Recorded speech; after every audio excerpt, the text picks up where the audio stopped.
उपासनीयं यत्नेन शास्त्रं व्याकरणं महत् प्रदीपभूतं विद्यानां सर्वासां यदवस्थितम् इदं माद्यं पदस्थानं सिद्धिसोपानपर्वणाम्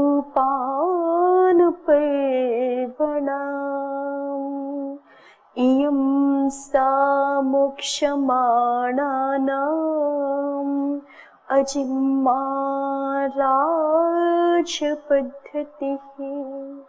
रूपान्तरेण ते देवा विचरन्ति महीतले ये व्याकरण संस्कार पवित्रितमुखानराः। ओम। आ इ उण सूत्र में हमने प्रथम पंक्ति अ इ उ इत्यनेन क्रमेण वर्णान् उपदिश्य नकारमितं करोति प्रत्याहारार्थम्।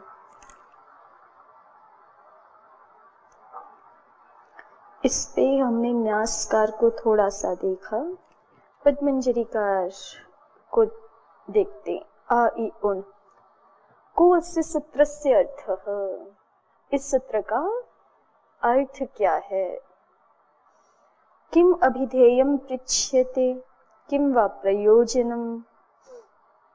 तो जैसे ही जिज्ञासु ने प्रश्न किया है ना, को अस्य सूत्रस्य अर्थः, अब इसमें दो पक्ष आ गए कि किम अभिधेयं पृच्छ्यते किम वा प्रयोजनम। आप इस सूत्र में अभिधेय क्या है ये पूछ रहे हैं, या इस सूत्र के बनाने का प्रयोजन क्या है ये पूछ रहे हैं। तो कहा तत्र अभिधेयं नास्त्येव, तो अभिधेय तो है ही नहीं। जैसे आपके सूत्रों में नूल त्रिचौ में अभिधेय है ना, नूल और त्रिच प्रत्यय अभिधेय है, विधेय है, अभिधान करने योग्य है। ऐसे ही अ इ उण आदि सूत्रों में कुछ अभिधेय तो है ही नहीं। ठीक, तो इसलिए कहा तत्र अभिधेयं नास्त्येव, इन सूत्रों में अभिधेय तो है ही नहीं। अभिधेय शून्यस्यापि प्रयोगः उपपद्यते, लेकिन अभिधेय शून्य सूत्र का भी प्रयोग उत्पन्न हो जाता है। प्रयोजनार्थो ही शब्दानां प्रयोगः, क्योंकि प्रयोजन के लिए भी, किसी प्रयोजन को आविष्कृत करने के लिए, प्रकट रूप से कहने के लिए भी शब्दों का प्रयोग होता है। विद्यते चात्र प्रयोजनम, और प्रयोजन तो यहाँ है। अभिधेय भले ही इन सूत्रों का कुछ नहीं है, अ इ उण आदि का। अभिधेय माने कह लीजिए विधेय, जो नई बात कही जा रही हो, यहाँ पे ऐसा कुछ नहीं है। लेकिन प्रयोजन तो है। प्रयोजन क्या है, विद्यते चात्र प्रयोजनम अनादि संज्ञा निष्पत्ति ही। यहाँ प्रयोजन तो है, अनादि संज्ञाओं की निष्पत्ति प्रयोजन है। अनादि संज्ञाएं निष्पन्न हो जाए, अर्थात उनको बनाना, निष्पत्ति अर्थात बनाना, अनादि संज्ञाओं की निष्पत्ति ही प्रयोजन है, संपन्नता ही प्रयोजन है। अथेह कस्माद, अब ये बात जो है वो न्यासकार ने नहीं की थी, ये पद्मंजरीकार ने एक नया प्रसंग भी रखा है कि हम अ इ उण आदि सूत्रों का अर्थ पूछ रहे हैं। तो क्या पूछ रहे हैं, अभिधेय को पूछ रहे हैं या प्रयोजन को पूछ रहे हैं। तो स्पष्ट किया कि इन सूत्रों में अभिधेय तो है ही नहीं, इसलिए हम किसको पूछ रहे हैं, प्रयोजन को ही पूछ रहे हैं। और बिना अभिधेय के भी प्रयोजन संभव होता है। ठीक है, बिना अभिधेय के भी लिखा है ना, अभिधेय शून्यस्यापि प्रयोगः उपपद्यते। अभिधेय शून्य वाक्य का भी प्रयोग हो जाता है। क्यों? क्योंकि बिना अभिधेय के भी उसमें कुछ प्रयोजन हो सकता है। प्रयोजनार्थो ही शब्दानां प्रयोगः, प्रयोजन के लिए भी शब्दों का प्रयोग हो सकता है। और यहाँ इन सूत्रों में भी प्रयोजन है। प्रयोजन क्या है, अ इ उण आदि सूत्रों में अनादि संज्ञाओं को निष्पन्न करना, उनको बनाना, यही प्रयोजन है। अब न्यासकार जो चर्चा कर चुके हैं, उस बात को पद्मंजरीकार भी उस पर ध्यान दिला रहे हैं। अथेह कस्माद आद गुणादिकम अच कार्यम न भवति। ये प्रश्न न्यासकार ने भी किया है ना प्रारंभ में ही, कि यहाँ पे आद गुणादि अच कार्य क्यों नहीं होते हैं। तो उसका उत्तर दिया था, न्यासकार ने क्या उत्तर दिया था, आद गुणादि अच कार्य क्यों नहीं होते? क्योंकि अ ई उ आदि सारे के सारे किस संज्ञा वाले हैं? प्रगृह्य संज्ञा वाले, है ना। ये प्रगृह्य संज्ञक वर्ण है, इसलिए प्रगृह्य संज्ञकों में क्या नहीं होगा? संधि कार्य नहीं होगा। कौन से सूत्र के अनुसार? प्लुत प्रगृह्याचि नित्यम। और प्रगृह्य संज्ञा कैसे है इन वर्णों की?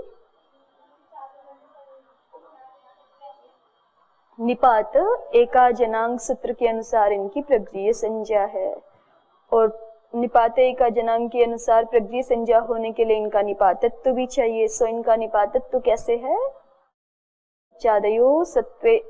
यहाँ पर इस सूत्र में चादि गण में ये पढ़े हुए हैं, नो के नो अच, अ ई उ रील री ए ओ आई ओ, इसलिए ये निपात भी हैं और एकाच भी हैं। तो इसलिए निपात एका जनांग सूत्र से इनका प्रगृह्यत्व हो जाएगा, और प्रगृह्य संज्ञा हो गई तो फिर प्लुत प्रगृह्याचि नित्यम से संधि कार्य का निषेध हो जाएगा, प्रकृति भाव का विधान रहेगा।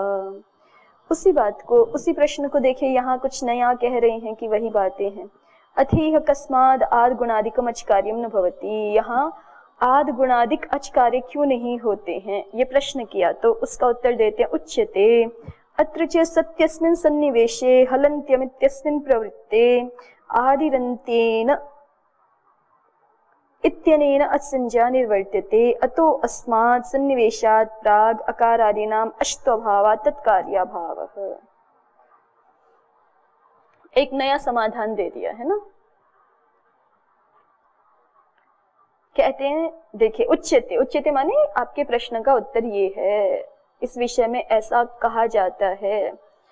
अत्र च सत्यस्मिन् सन्निवेशे, अत्र माने अ इ ओ ऋ ऋक् इत्यादि सूत्रों में, सति अस्मिन् सन्निवेशे, इस वर्णों के सन्निवेश विशेष के होने पर, क्रम विशेष के होने पर, है ना। वर्णों का जब तक आचार्य इस तरह से सूत्र रूप में उपदेश नहीं कर रहे हैं, तब तक तो काम नहीं बनेगा। जब आचार्य ने अ ई ऊण र रील ऋक आदि वर्णों का इस सन्निविशेष विशेष में उपदेश कर दिया, तब बाद में हलन्त्यम इत्यस्मिन् प्रवृत्ते, उसके बाद इनका उपदेश करने के बाद हलन्त्यम सूत्र लग सकता है, क्योंकि हलन्त्यम क्या कहता है? अंत्य हल इत संज्ञक होते हैं, और हमें आदिरन्त्येन संहिता बनाने के लिए जो है वो आदिरन्त्येन संहिता के लिए अंत्य इत संज्ञक की आवश्यकता है कि नहीं? अंत्य इत संज्ञक किससे होंगे? हलन्त्यम से। हलन्त्यम कब काम करेगा? जब ये अ इ ऊण आदि इस रूप में उपदिष्ट हैं तब, है ना। नहीं तो अंत्य हल क्या है हमें पता ही नहीं चल सकता ना।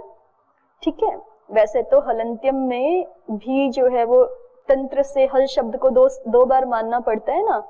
एक ह के समीप ल, ठीक है, एक ह के समीप जो ल है वो इत संज्ञक होता है, ऐसा करते हैं, और फिर जो है उसकी सहायता से पहला प्रत्याहार बना के फिर अन्य बनाते हैं, अंत्य हल इत संज्ञक होते हैं। लेकिन फिर भी इनकी बात का कहने का अभिप्राय ये है कि सबसे पहले तो अ इ ऊण आदि का उपदेश होता है, फिर हलन्त्यम सूत्र काम कर पाता है, फिर हलन्त्यम सूत्र के प्रवृत्त होने पर फिर आदिरन्त्येन संहिता सूत्र से अच आदि संज्ञाएं निष्पन्न होती हैं। आप कह रहे हो ना आद गुणः सूत्र क्यों नहीं लगा, तो आद गुणः में तो ऊपर से अची की अनुवृत्ति है ना। उस सूत्र को काम करने के लिए हमें पहले ये पता होना चाहिए अच किनका नाम है, अच संज्ञा पहले ही निष्पन्न हो गई होनी चाहिए, तब हम आद गुणः लगा सकते हैं, है ना। लेकिन जब तक अच संज्ञा निष्पन्न ना हो तब तक तो आद गुणः काम नहीं कर सकता। और जब तक ये सूत्र नहीं, जब तक अ इ ऊण ऋ ऋक आदि का इस रूप में उपदेश नहीं किया गया है सूत्र के रूप में, तब तक तो चूंकि हलन्त्यम सूत्र प्रवृत्त नहीं हो सकता, है ना। हलंत्यम सूत्र प्रवृत्त नहीं हो सकता, इसलिए आदिरंत्येन सहेता सूत्र प्रवृत्त नहीं हो सकता, और अच आदि कोई भी प्रत्याहार संज्ञाएं नहीं बन सकती। जब बनेगी ही नहीं अच, हमें पता ही नहीं है क्या है, तो आद गुणः कैसे लग जाएगा, है ना। ये सूत्र बना दिए गए, पहले बन गए और फिर बाद में अचादि संज्ञाएं बनी, तो उनके अचादि संज्ञाओं के बनने से पहले ही सूत्र बन गए ना, तो पहले बने हुए सूत्रों में काम कैसे होगा। अचादि संज्ञाओं के बनने के बाद जो सूत्र बनाए जा रहे हैं वहां तो आप ये दोष दे सकते हैं कि आपने संधि कार्य क्यों नहीं किया, प्राप्त हो रहा था, लेकिन ये सूत्र तो पहले बने आयुणादि और बाद में अचादि संज्ञाएं बनी, ठीक है। तो बाद में बनी हुई संज्ञाएं पहले से ही सिद्ध सूत्रों में काम कैसे करेंगे, ये समाधान पता चला। अतो अस्मात् सन्निवेशात् प्राग अकारादीनाम अच्त्वाभावात्, देखिए निष्कर्ष के रूप में लिख रहे हैं, अतो अस्मात् सन्निवेशात् प्राग, इसलिए ऐसा समझना चाहिए हमें कि जब तक आचार्य ने ये सन्निविशेष विशेष बनाया नहीं था, अ इ उण रील रिख आदि इस तरह का उपदेश जब तक किया नहीं था, तो तब तक हमारे पास उससे पहले इन सूत्रों का उपदेश करने से पहले अकार आदि नाम अच्त्वभावात्, अकार आदियों का अच तो था ही नहीं, अकार आदियों की अच संज्ञा थी ही नहीं हमारे पास, इसलिए तत्कार्याभाव, अचादि संज्ञाओं के आश्रय से जो कार्य प्राप्त हो रहे हैं उन कार्यों का यहाँ अभाव दिखाई पड़ रहा है। सीधी सीधी बात है, आद गुण आप कह रहे हो अ इ उन सूत्र में आज अ इ, यहाँ पे आद गुण क्यों नहीं लगाया है ना, तो आद गुण का अर्थ क्या होता है, अवर्ण से उत्तर अच परे हो तो पूर्व पर के स्थान में गुण कार्य होता है, लेकिन अभी ई का अच तो है ही नहीं। कब, जब ये सूत्र बना रहे हैं तब, अ इ उन रील रिक आदि जब बना रहे हैं तब तो ई का अच तो है ही नहीं, ये सूत्र पहले बन गए, ये सूत्र क्या हुआ, पहले ही बन गए, ठीक है। ये सूत्र पहले बन गए और फिर बाद में क्या हुआ, बाद में अचादि संज्ञाएं बनी, क्योंकि ये सूत्र बनने के बाद फिर हलंत्यम सूत्र प्रवृत्त हुआ, फिर आदिरंत्येन सहेता सूत्र प्रवृत्त हुआ, फिर अचादि संज्ञाएं बनी। तो अब जो सूत्र बनाए जाएंगे उनमें आप कह सकते हैं कि अचादियों के कार्य जहां प्राप्त हो रहे हों वहां करने चाहिए, लेकिन चूंकि अ इ उण आदि सूत्र तो पहले ही बन गए, अचादि संज्ञाओं के उपदेश से पहले बन गए, माने ये निमित्त है ना, ये तो निमित्त ही है, ठीक है। अगर हम यूं कहें कि कार्य जो है वो हमें निमित्त में क्यों नहीं दिख रहा, तो वो तो निमित्त में तो नहीं दिखेगा कार्य, क्योंकि उसी निमित्त से तो वो तो कार्य उत्पन्न हो रहा है, कार्य बाद में उत्पन्न हुआ है, तो इसलिए हम ऐसा नहीं कह सकते कि पहले भी वो कार्य क्यों नहीं दिखाई पड़ रहा, ठीक है। तो अचादि चूंकि संज्ञाएं ही नहीं है इसलिए उनके कार्य का भी अभाव है, एक हेतु। एक समाधान, दूसरा समाधान देखिए, अथवा चादिशु पाठात निपातत्वम, या फिर ऐसा समझिए, ये पहले देख चुके न्यासकार ने जो समाधान दिया वही आ रहा है अभी, कि चादि गण में चूंकि इनका पाठ है इसलिए इनकी निपात संज्ञा है, और निपातत्वात् प्रग्रिय संज्ञा, निपात होने से इनकी प्रग्रिय संज्ञा हो गई, प्रग्रियत्वात् प्रकृति भाव, और चूंकि ये प्रग्रिय संज्ञक है इसलिए प्रकृति भाव हो गया। कहते हैं किम निपात व्यक्तिर एकैवात्र निर्दिश्यते ननु सर्वा एव व्यक्तयो निर्दिष्टुम इष्टाः, क्या निपात व्यक्ति यहाँ पे एक ही निर्दिष्ट है, ननु सर्वा एव व्यक्तयो निर्दिष्टुम इष्टाः। प्रश्न ये है, जैसा हम समझते हैं ना कि अवर्ण एक जाति है और इस संसार में जितने भी शब्द प्रयोग हो रहे हैं उनमें जो भी ह्रस्व अ, जो भी दीर्घ आ, जो भी प्लुत आकार आ रहे हैं वो सारे उस जाति में आ जाते हैं। अगर हम किसी एक व्यक्ति का निर्देश करेंगे कि जैसे हम कहें अ इ उण में वही वाला अनिर्दिष्ट है जो केवल चादि गण में अ पढ़ा हुआ है, तो वो एक स्पेसिफिक स्पेशल केवल उसी आकार का निर्देश कर रहे हो क्या, आप केवल उसी इकार का निर्देश कर रहे हो कि दुनिया भर में जितने भी शब्दों में सभी आकार आएंगे, सभी इकार आएंगे, उनका निर्देश कर रहे हो, ठीक है। ये प्रश्न कर रहे हैं। किम निपात व्यक्तिर एका एव अत्र निर्दिश्यते, क्या यहाँ एक विशिष्ट निपात व्यक्ति ही, ठीक है, केवल एक इकाई ही, एक यूनिट ही निर्दिष्ट है क्या? ननु सर्वा एव व्यक्तयो निर्दिष्टुमिष्टाः, अगर आप ऐसा कहेंगे तो गड़बड़ हो जाएगा, क्योंकि हमें तो सभी शब्दों में जो अकार है, सभी शब्दों में इकार जो है, वो सारा हमें निर्दिष्ट करना अभिष्ट है ना, वो सारा का सारा हमें निर्दिष्ट करना अभिष्ट है। नहीं तो फिर आप आगे जो है वो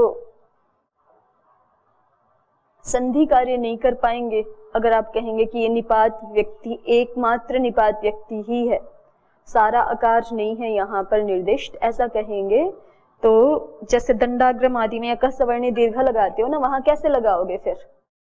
क्योंकि दंडाग्रम के लिए क्या सूत्र प्रयोग होगा? दंडस्य अग्रम दंडाग्रम बनाते हो ना, दंडगस अग्रसु, दंड विभक्ति लुक हो गया षष्ठी समास होकर के, और क्या बचा? दंड अग्र। अब आप अगर कहो कि यहाँ पर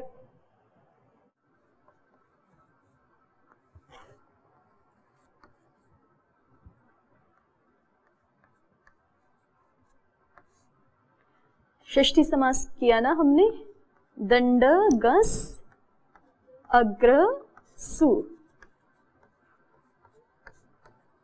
और षष्ठी समास होके समास का प्रातिपदिकत्व है कृत्यधित समासाश्च सुपो धातु प्रातिपदिकयोः विभक्ति लुग् भविष्यति। किमवशिष्टम? दंड अग्र। अब हम यहाँ चूंकि समास में संधि कार्य नित्य ही होता है, इसलिए हमें संधि करनी ही होगी। संहिता कार्य अकः सवर्णे दीर्घः, उसके लिए ये अक में आना चाहिए। दंड में जो अ है वो अ कहाँ आना चाहिए? अक में आना चाहिए। और ये वाला जो अ है वो कहाँ आना चाहिए? अच में आना चाहिए। तब अकः सवर्ण दीर्घ लगेगा ना, क्योंकि क्या कहता है? संगीता विषय में अक से उत्तर अच के परे रहते, सवर्ण अच के परे रहते पूर्व पर के स्थान में दीर्घ एकादेश होता है, ऐसा कहते हैं ना सूत्र। तो ये दंड का अ अक में आना चाहिए और अग्र का अ अच में आना चाहिए, लेकिन आएगा तो नहीं। अगर आप कहेंगे कि ये अ ई उण में जो है वो निपात व्यक्ति विशेष ही निर्दिष्ट है, क्योंकि ये तो निपात नहीं है ना, दंड का अ थोड़े निपात है, अग्रम का अ थोड़े निपात है। ये निपात नहीं है। निपात तो जैसे आपके वो प्रयोग होते हैं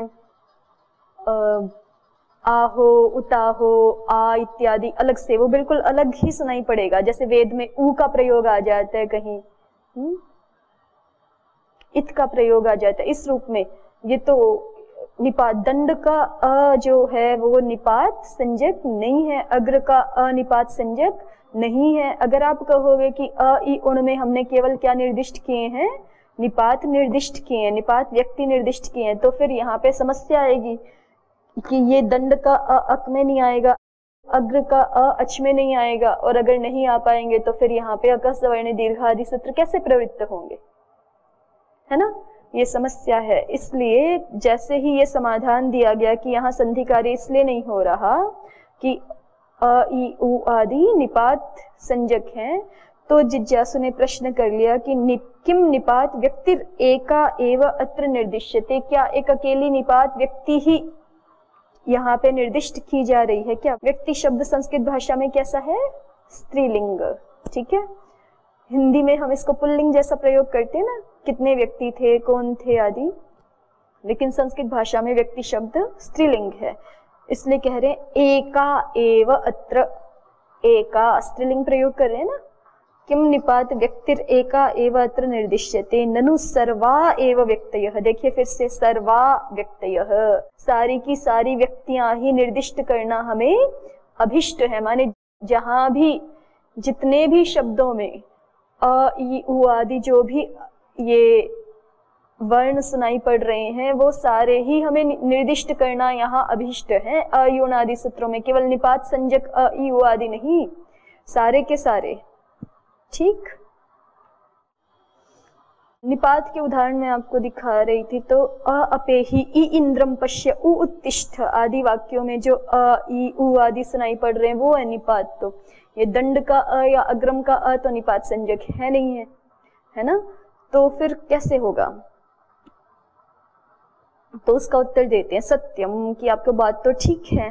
क्या ठीक है कि यहाँ हमें अयुण सूत्रों में केवल निपात विशिष्ट, ठीक है, निपात संज्ञक ही जो अ ई उ है वही केवल निर्दिष्ट करना अभिष्ट नहीं है, अपितु सभी शब्दों में जो अ ई उ आदि वर्ण सुनाई पड़ते हैं उन सब का ही हम निर्देश करना चाहते हैं, संकेत करना चाहते हैं।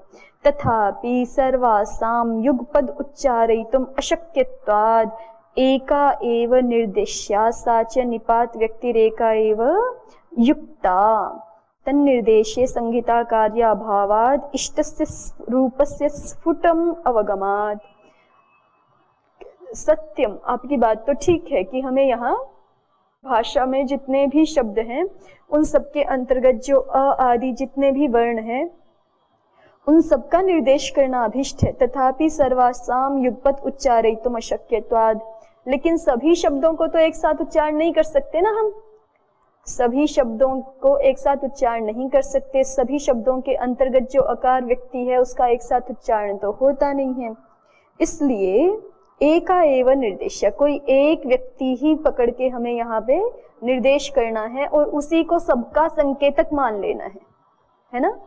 चाहे राम का अ पकड़ लें हम, चाहे दंड का अ पकड़ लें, चाहे निपात जो अ अपेही आदि वाले हैं उनका अ पकड़ लें, तो कह रहे हैं कि कोई एक, सबको एक साथ उच्चारण कर नहीं सकते, तो कोई एक व्यक्ति पकड़ के ही निर्देश करना पड़ेगा।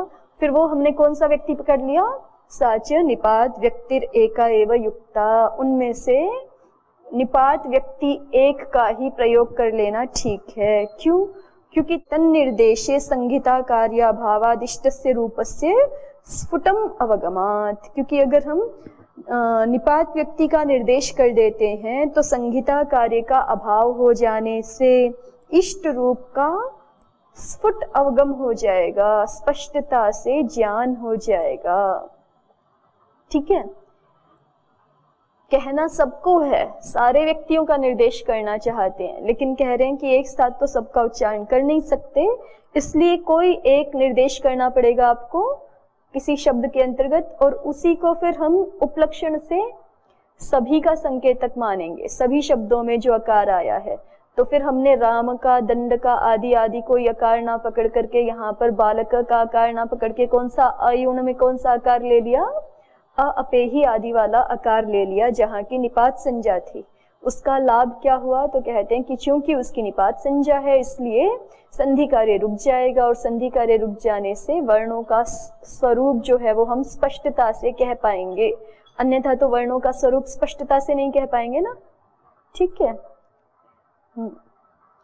आप आगे देखेंगे भाष्य में सीधे ये भी प्रयोजन दिया जाता है कि संधि कार्य ठीक है, संधि कार्य प्राप्त हो रहा है, लेकिन आचार्य ने नहीं किया। क्यों नहीं किया? क्योंकि आचार्य जो है वो वर्णों का स्फुट उपदेश करना चाहते हैं, वर्ण स्वरूप बिल्कुल ठीक ठीक स्पष्ट हमें ज्ञात हो जाए, उनमें कोई शंका ना रहे।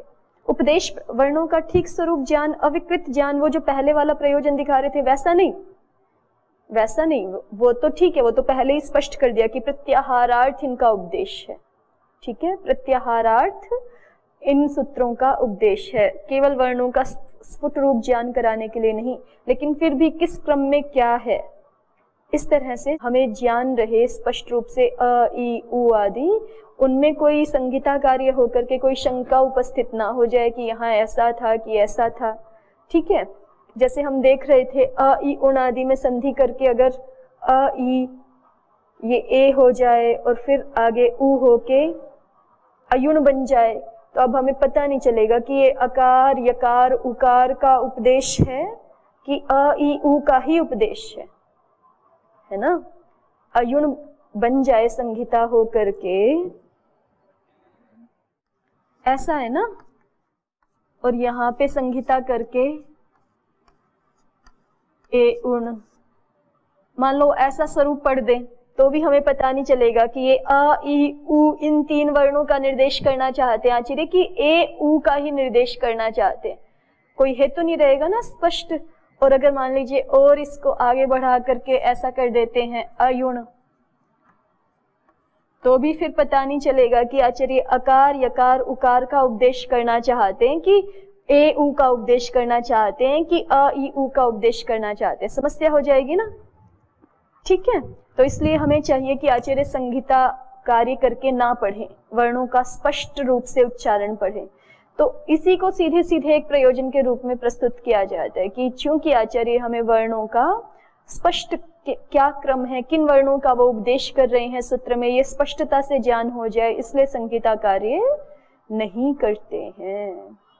ठीक है, तो अभी न्यास ने जो यहाँ पर इस प्रश्न के उत्तर उपस्थित किए हैं कि और पद्मंजरीकार ने भी कि अ ई उण इन सूत्रों में संहिता कार्य क्यों नहीं होता है, तो दो हो गए है ना। एक तो दोनों का समान है, न्यासकार और पद्मंजरीकार का, और पद्मंजरीकार ने एक और भी हेतु दिया है कि क्यों संहिता कार्य नहीं होता। तो पद्मंजरीकार का पहला हेतु क्या है, संहिता कार्य होने के लिए अचादि संज्ञाएं चाहिए। वो अचादि संज्ञाएं इन सूत्रों के उपदेश के पश्चात निष्पन्न होती हैं, है ना।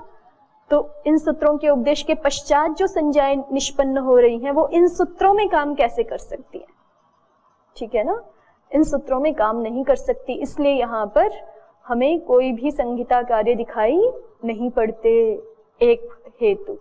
दूसरा हेतु क्या दिया है कि यहाँ पर अ ई उ आदि निपात संज्ञक समझ लेने चाहिए। ठीक है, फिर उसने प्रश्न अवान्तर प्रश्न उठाया कि अगर केवल निपात संज्ञक समझेंगे तो फिर यहाँ पे समस्या आएगी, अन्य जो आप संहिता का प्रयोग उत्पन्न करना चाहते हैं दंडाग्रम आदि, उसमें समस्या आएगी आपको। तो ऐसा कहा कि नहीं, केवल निपात व्यक्ति ही अकेली निर्दिष्ट करना अभिष्ट नहीं है हमें, हम सारी की सारी व्यक्तियों को ही, सारी की सारी अकार व्यक्तियों को, इकार व्यक्तियों को ही निर्दिष्ट करना चाहते हैं। लेकिन फिर भी चूंकि हम सारी व्यक्तियों को, सारी अकार व्यक्तियों को, सारी इकार व्यक्तियों को एक साथ उपदेश नहीं कर सकते हैं, इसलिए उपलक्षण के रूप में हम किसी एक को निर्दिष्ट कर देते हैं और उससे सब अन्य व्यक्तियों को उपलक्षित करके ग्रहण कर लेंगे। तो अब हमारी इच्छा पर है, माने आचार्य की इच्छा पर है कि कौन से व्यक्ति को पकड़ें।